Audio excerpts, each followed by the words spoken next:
ನಮಸ್ಕಾರ ಕನ್ನಡಿಗರೇ, ನಮ್ಮ YouTube channel like ಮಾಡಿ, ಕಮೆಂಟ್ ಮಾಡಿ, ಸಬ್ಸ್ಕ್ರೈಬ್ ಮಾಡಿ. ಇವತ್ತಿನ ನಾನಿನ್ನ ಬಿಡಲಾರೆ ಸಂಚಿಕೆ ಏನಾಯಿತು ನೋಡೋಣ ಬನ್ನಿ.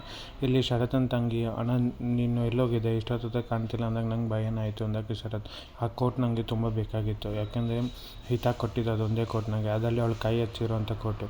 ಅದೆಷ್ಟು ಮುಖ್ಯ ನನಗೆ ಅಂತ ಗೊತ್ತಿದ್ರೂ ನಾನು ಅದನ್ನು ಕಳ್ಕೊಂಡೆ. ಬಿಕಾಸ್ ಅದೊಂದೇ ನನಗೆ ಭರವಸೆ ಇದ್ದಿದ್ದು, ಅವಳನ್ನ ನಾನು ಹತ್ರ ಮಾಡ್ಕೋಬೋದು ಅನ್ನೋ ಕಾರಣಕ್ಕೆ. ಬಟ್ ಈಗ ಕೋಟೆ ಇಲ್ಲ ಅಂದಾಗ ನಂಗೆ ಬೇಜಾರಾಯಿತು, ಅದಕ್ಕೆ ಎಲ್ಲೋ ಹೋಗಿದೆ ಅಂತ ಹೇಳ್ತಾನೆ. ಹಾಂ ಸರಿ ಅಣ್ಣ, ನೀನು ದುರ್ಗನ ಬೈದಾಗಿಂದ ದುರ್ಗನೂ ಕಾಣ್ತಾಯಿಲ್ಲ, ದುರ್ಗ ಎಲ್ಲೋದ್ಲು ಅಂತ ಗೊತ್ತಾಗ್ತಾಯಿಲ್ಲ, ಬಾ ಹುಡ್ಕೊಂಬರೋಣ ಅಂತ ಹೇಳ್ತಾಳೆ. ಇಲ್ಲಿ ನಾನಿ ಬಂದು ಅವ್ರ ಮಾವನ ಹತ್ರ ಕೇಳ್ತಾನೆ, ಮಾವ ಇದು ಯಾರ ಹತ್ರ ಮಾತಾಡ್ತಿದ್ರಲ್ಲ ಗುರುಗಳ ಹತ್ರ ಅಂತಾಗ, ಹ್ಞೂನಪ್ಪ ಅವ್ರ ಜಾತಕದಲ್ಲಿ ಸರಿ ಇಲ್ಲ ಅಂತಂದ್ರೂ ನಾವು ಮದುವೆ ಮಾಡಲೇಬೇಕು ಅಂತ ಅಂದ್ಕೊಂಡಿದ್ದೀವಲ್ಲ, ಹಾಗಾಗಿ ಅವ್ರ ಜಾತಕಕ್ಕೆ ಏನೂ ಆಗಬಾರ್ದು, ಸ್ವಲ್ಪ ಅಲ್ಪ ದೋಷನ ಅದು ಕಮ್ಮಿ ಮಾಡ್ಕೊಳ್ಳೋಣ ಕಾರಣಕ್ಕೆ ಜಾತಕ ಪೂಜೆ ಮಾಡೋಣ ಅಂತ ಅಂದ್ಕೊಂಡಿದ್ದೀನಿ. ಹಾಗಾಗಿ ಅವ್ರಿಗೆ ಹೇಳ್ತಿದ್ದೆ ಇದನ್ನು ಮಾಡೋದಕ್ಕೆ ಎಲ್ಲ ವ್ಯವಸ್ಥೆ ಮಾಡ್ಕೊಳ್ಳಿ ಅಂತ ಹೇಳ್ತಾಯಿದ್ದೆ. ಹಾಗಾಗಿ ಅವ್ರ ಹತ್ರ ಮಾತಾಡ್ತಿದ್ದೆ. ಯಾಕೋ ಈ ಜೋಡಿ ಅಂದರೆ ನಂಗೆ ಯಾಕೋ ಒಪ್ಪಿಗೆ ಆಗ್ತಾಯಿಲ್ಲ, ಯಾಕೋ ಇಷ್ಟ ಆಗ್ತಾಯಿಲ್ಲ, ಇವರಿಬ್ಬರು ಚೆನ್ನಾಗಿರ್ತಾರೆ ಅಂತಲೂ ನಂಗೆ ಅನ್ನಿಸಲ್ಲ. ಆದರೆ ಯಾಕೆ ಯಾರಿಗೂ ಅರ್ಥ ಆಗ್ದಲೇ ಈ ಮದುವೆ ಮಾಡ್ತಿದ್ದಾರೋ ನಂಗೆ ಗೊತ್ತಿಲ್ಲ. ಏನೂ ಮಾಡೋಕ್ಕಾಗಲ್ಲ, ಆಗಬೇಕಾಗಿರೋದು ಆಗಲೇಬೇಕಲ್ಲ, ಹಾಗಾಗಿ ಸುಮ್ಮನಾಗಬೇಕು ಅಂತ ಹೇಳ್ತಾನೆ. ನೋಡೋಣ ಇನ್ನೂ ಏನೇನಾಗುತ್ತೆ ಜೀವನದಲ್ಲಿ ಅಂತ ಕಾದು ನೋಡಬೇಕು. ಆದರೆ ಇವರಿಬ್ಬರು ಚೆನ್ನಾಗಿರ್ತಾರೋ ಅನ್ನೋ ನಂಬಿಕೆ ನನಗೇನಿಲ್ಲ. ಅವಳಿಗೆ ನನ್ನ ಶರತ್ತಿಗೆ ಸರಿಯಾಗಿರೋಂಥ ಜೋಡಿ ಅಲ್ಲ ಅಂತ ನಂಗೆ ಅನ್ನಿಸ್ತಾ ಇದೆ. ನೋಡೋಣ ಏನಾಗುತ್ತೆ ಅಂತ. ಆ ದೇವ್ರು ಏನು ಕಂಡುಬಿಡ್ತಾನೋ ದೇವ್ರಿಗೆ ಗೊತ್ತು ಅಂತ ಹೇಳಿ ಸುಮ್ಮನಾಗ್ತಾರೆ. ಇಲ್ಲಿ 3 ಜನನೂ ಈತನಿಗೋಸ್ಕರ ಅವಳನ್ನ ಹುಡ್ಕೊಂಬರ್ತಾಳೆ. ಆಗ ಹುಡ್ಕೋಬೇಕಾದ್ರೆ ನಿನಗೆ ಎಷ್ಟು ಹೇಳಿದ್ದೀನಿ ಅಣ್ಣ, ಅವಳನ್ನ ಬೈಬೇಡ ಅಂತ. ದುರ್ಗನ ಬೈದರೆ ನಿಂಗೆ ಏನು ಸಿಗುತ್ತೆ ಹೇಳು. ಪಾಪ ಅವಳನ್ನ ಎಲ್ಲದಕ್ಕೂ ಬೈತೀವಿ, ಅವಳು ಎಷ್ಟು ತ್ಯಾಗ ಮಾಡಿದ್ದಾಳೆ, ಎಷ್ಟು ಒಳ್ಳೇದು ಮಾಡಿದ್ದಾಳೆ ಅನ್ನೋದು ನೀನು ಯಾವತ್ತೂ ಅರ್ಥನೇ ಮಾಡ್ಕೊಳ್ಳಲ್ಲ ಅಂತ ಹೇಳ್ತಾನೆ. ನೀ ಏನಂದ್ರೆ ಏನೂ ಅರ್ಥ ಮಾಡ್ಕೊಡು, ಸುಮ್ಮನೆ ಅವಳು ಪಾಪ ಬಾಯಿ ಬಂದಂಗೆ ಬೈತೀಯ, ಅವಳು ಮನೆಯಿಂದ ಹೋದ್ಮೇಲೆ ಈ ಥರ ರಿಗ್ರೆಟ್ ಮಾಡ್ಕೋತೀಯ. ಇದೆಲ್ಲ ಯಾಕೆ ಬೇಕು ನಿನಗೆ? ನೀನು ಆರಾಮಾಗಿರ್ಬೋದು ತಾನೆ, ಬಟ್ ಅವಳ ಜೊತೆ ಆರಾಮಾಗಿರೋಕ್ಕೆ ನಿಂಗೆ ಆಗ್ತಾನೆ ಇಲ್ಲ. ಈಗ ಅವಳಿಗೆ ಸಿಗದೆ ಇದ್ದರೆ ಈತಂಗೆ ಏನಂತ ಉತ್ತರ ಕೊಡೋದಕ್ಕಾಗತ್ತೆ? ಈತ ನಮ್ಮ ಮಾತನ್ನ ಕೇಳೋದಿಲ್ಲ, ಅದಕ್ಕೆ ದುರ್ಗಾನೇ ಬೇಕು, ದುರ್ಗನ ಮಾತು ಅವಳು ಅಷ್ಟೇ ಕೇಳೋದು.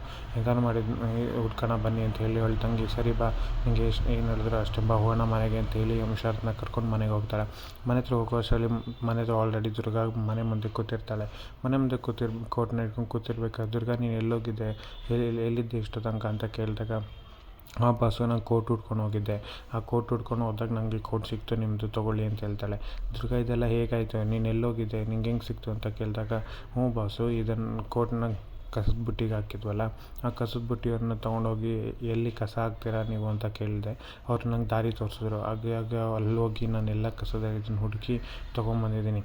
ಇದೊಂದೇ ಭರವಸೆ ನಿಮಗೆ ನಿಮ್ಮ ಮಗಳನ್ನು ಸೇರೋದಕ್ಕಿರೋದು. ಯಾಕೆಂದರೆ ಅಷ್ಟಕ್ಕೂ ಇದು ಹಿತಂದು ಕೈ ಗುರ್ತಿರೋಂಥ ಕೋಟ್, ನಿಮ್ಗೆ ತುಂಬ ಇಷ್ಟವಾದ ಕೋಟು, ಇದೆಷ್ಟು ನಿಮ್ಗೆ ಮುಖ್ಯ ಅನ್ನೋದು ನಂಗೆ ಗೊತ್ತು. ಹಾಗೆ ನಿಮ್ಗೆ ಎಷ್ಟು ಇದು ಅವಶ್ಯಕತೆ ಇದೆ ಅಂತಲೂ ನಂಗೆ ಗೊತ್ತು. ಹಾಗಾಗಿ ಇದನ್ನು ಹೋಗಿ ಹುಡ್ಕೊಂಬಂದೆ, ತೊಗೊಳ್ಳಿ ಬಾಸು ಅಂತ ಹೇಳಿ ಅದನ್ನು ಕೊಡ್ತಾಳೆ. ಅದನ್ನು ತೊಗೊಂಡಿದ ತಕ್ಷಣ ಶರತ್ಗೆ ತುಂಬ ಖುಷಿಯಾಗುತ್ತೆ. ಶರತ್ ಹೇಳ್ತಾನೆ, ನೀನು ಹುಚ್ಚಿನ, ಯಾಕೆ ಇದನ್ನೆಲ್ಲ ಮಾಡೋಕ್ಕೋದೆ, ನೀನು ಅಲ್ಲಿ ಕಸದೆಲ್ಲ ಹೋಗಿ ತಲೆಲ್ಲ ಕಸ ಮಾಡ್ಕೊಂಬಂದಿದ್ದೆಲ್ಲ ಅಂತ ಹೇಳಿ ಅವನೇ ಅದನ್ನೆಲ್ಲ ತೆಗಿತಾನೆ. ಅಯ್ಯೋ ಬಿಡಿ ಬಾಸು ಪರವಾಗಿಲ್ಲ, ನನಗೇನಿಲ್ಲ ಅಂತ ಹೇಳ್ತಾನೆ. ಸರಿ ಸರಿ ಆಯಿತು. ಅದಕ್ಕೆ ಅವಳು ತಂಗಿ ಹೇಳ್ತಾಳೆ, ಹೋಗಿ ನೀವು ಫ್ರೆಶ್ ಅಪ್ ಆಗು, ಹೋಗಿ ಸ್ನಾನ ಮಾಡಿಕೊಂಡು ಫ್ರೆಶ್ ಆಗು ಅಂತ ಹೇಳ್ತಾಳೆ. ಆಗ ದುರ್ಗಾ, ಹೋಗ್ತೀನಿ, ಹೋಗು, ಇಲ್ಲ ಅಂತಂದರೆ ತುಂಬ ಬಿಲ್ಡಪ್ ತೊಗೋತಿರ್ತೀವಿ, ಅದು ಬಿಲ್ಡಪ್ ಏನು ತೊಗೋಬೇಡ, ಹೋಗಿ ನೀವು ಫ್ರೆಶ್ ಅಪ್ ಆಗು ಅಂತ ಹೇಳ್ತಾನೆ ಶರತ್.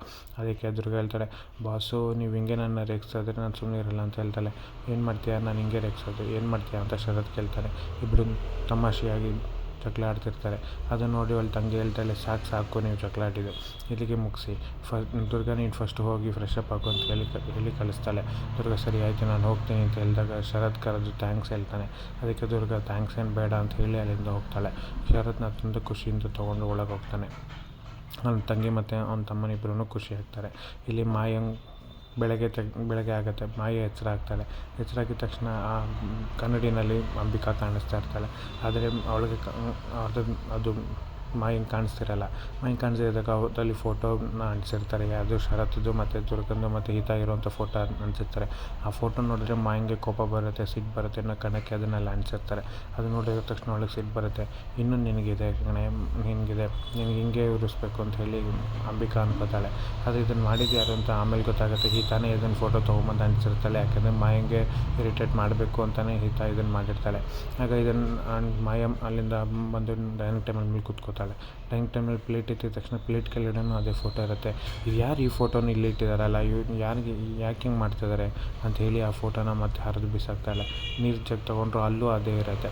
ಅಷ್ಟರಲ್ಲಿ ಇಲ್ಲಿ ದುರ್ಗನಪ್ಪನ ಹಾಸ್ಪಿಟ್ಲಿಗೆ ಅಡ್ಮಿಟ್ ಮಾಡಿರ್ತಾರೆ. ಆ ನಂಬರಿಂದ ಅವ್ರ ಚಿಕ್ಕಪ್ಪಂಗೆ ಫೋನ್ ಮಾಡಿ ಇಮ್ಮಿಡಿಯೇಟಾಗಿ ಬನ್ನಿ ಅಂತ ಕರೆದಿರ್ತಾರೆ.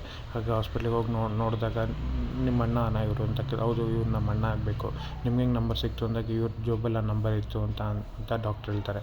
ಆಯಿತಾ ಅವ್ರ ಚಿಕ್ಕಪ್ಪ ಅನ್ಕೋತಾರೆ, ದುರ್ಗಾನೇ ಎಮರ್ಜೆನ್ಸಿ ಬರುತ್ತೆ ಅನ್ನೋ ಕಣಕ್ಕೆ ದುರ್ಗಾನೇ ಬರೆದಿಟ್ಟಿದ್ಲು ಅಂತ ಅನಿಸುತ್ತೆ ಅಂತ ಅನ್ಕೋತಾರೆ. ಡಾಕ್ಟ್ರ್ ಹೇಳ್ತಾರೆ, ಇದು ತುಂಬ ವಿಚಿತ್ರವಾದ ಕೇಸ್ ಅಂತ ಇದು, ನಾನು ಇಷ್ಟು ವರ್ಷದಲ್ಲಿ ನಾನು ಇಂಥ ಕೇಸ್ ನೋಡಿಲ್ಲ. ಅವ್ರಿಗೆ ಏನು ಟ್ರೀಟ್ಮೆಂಟ್ ಕೊಡಬೇಕಂತಲೇ ಗೊತ್ತಾಗ್ತಾಯಿಲ್ಲ.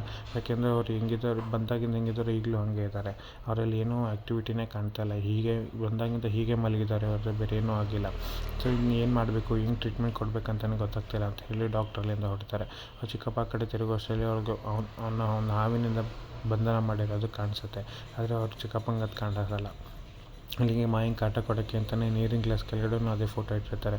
ಫೋಟೋನ ಹರಿದು ಮತ್ತೆ ಬಿಸಾಕಿ ಫುಲ್ ಕೋಪ ಮಾಡ್ಕೋತಾಳೆ. ಆ ಕೋಪ ಮಾಡ್ಕೊಂಡಾಗ ಅಲ್ಲಿ ದಾಮಿನಿ ಬರ್ತಾಳೆ.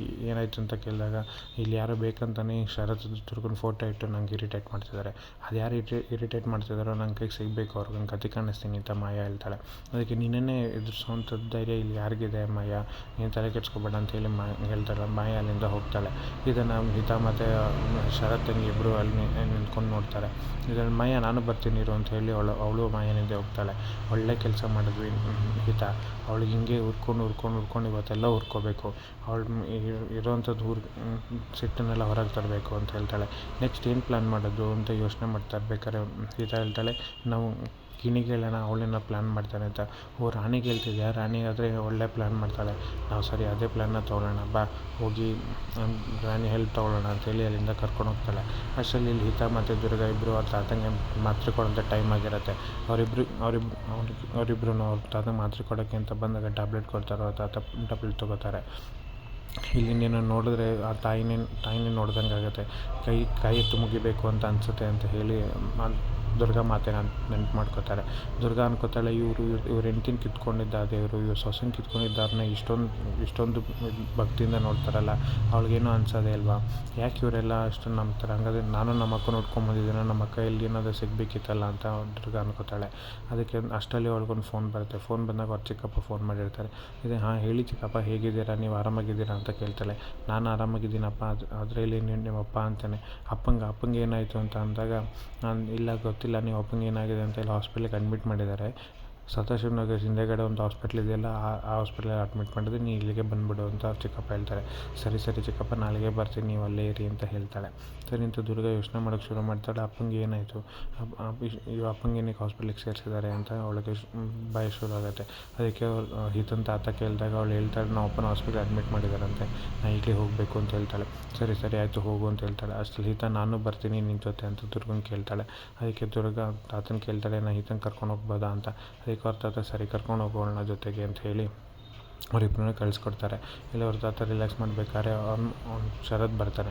ಶರತ್ ಬಂದು, ಅಪ್ಪ ಹೇಗಿದ್ದೀರಾ, ಟ್ಯಾಬ್ಲೆಟ್ ತೊಗೊಂಡ್ರಾ ಅಂತ ಕೇಳ್ತಾನೆ. ಹ್ಞೂನಪ್ಪ ಟ್ಯಾಬ್ಲೆಟ್ ತೊಗೊಂಡ್ರೆ, ಬಟ್ ಈಗ ತಾನೇ ದುರ್ಗ ಮತ್ತು ಹಿತ ಹಾಸ್ಪಿಟ್ಲಿಗೆ ಹೋದರು, ಅವ್ರ ಅಪ್ಪಂಗೇನೋ ಹಾಸ್ಪಿಟ್ಲಿಗೆ ಅಡ್ಮಿಟ್ ಮಾಡಿದ್ದಾರೆ ಅಂತ ಫೋನ್ ಬಂದಿತ್ತು, ಹಾಗಾಗಿ ಇಬ್ಬರು ಹೋದರು ಅಂತ ಹೇಳ್ತಾನೆ. ಹೌದಾ, ಸರಿಯಪ್ಪ, ನಾನು ಅದೇನು ಅಂತ ನೋಡ್ತೀನಿ, ನಾನು ಹೋಗ್ತೀನಿ ಹಾಸ್ಪಿಟ್ಲಿಗೆ ಅಂತ ಹೇಳ್ತಾನೆ. ಸರಿ ಅಂತ ಅವರಪ್ಪ ಯೋಚನೆ ಮಾಡ್ಕೊಂಡು ಹಾಗೆ ಕೂತ್ಬಿಡ್ತಾನೆ. ಆದರೆ ಇಲ್ಲಿ ಹಿತ ಹೋಗೋಕ್ಕೂ ಮುಂಚೆ ಅವರಪ್ಪ ದುರ್ಗನಪ್ಪ ಅವಳು ಹಿತಂಗೆ ಒಂದು ರುದ್ರಾಕ್ಷಿ ಮಾಡಿ ಕೊಟ್ಟಿರ್ತಾನೆ. ಆ ರುದ್ರಾಕ್ಷಿ ಮಾಡಿ ನಿಂಗೆ ಒಳ್ಳೇದಾಗುತ್ತೆ ಇಟ್ಕೊ ಅಂತ ಹೇಳಿ ಕೊಟ್ಟಿರೋ ರುದ್ರಾಕ್ಷಿ ನೆನ್ಪು ಮಾಡಿಕೊಂಡು ಅವಳು ಡ್ರಾಯಲ್ಲಿರೋದನ್ನ ಅದನ್ನು ತೆಗಿತಾಳೆ.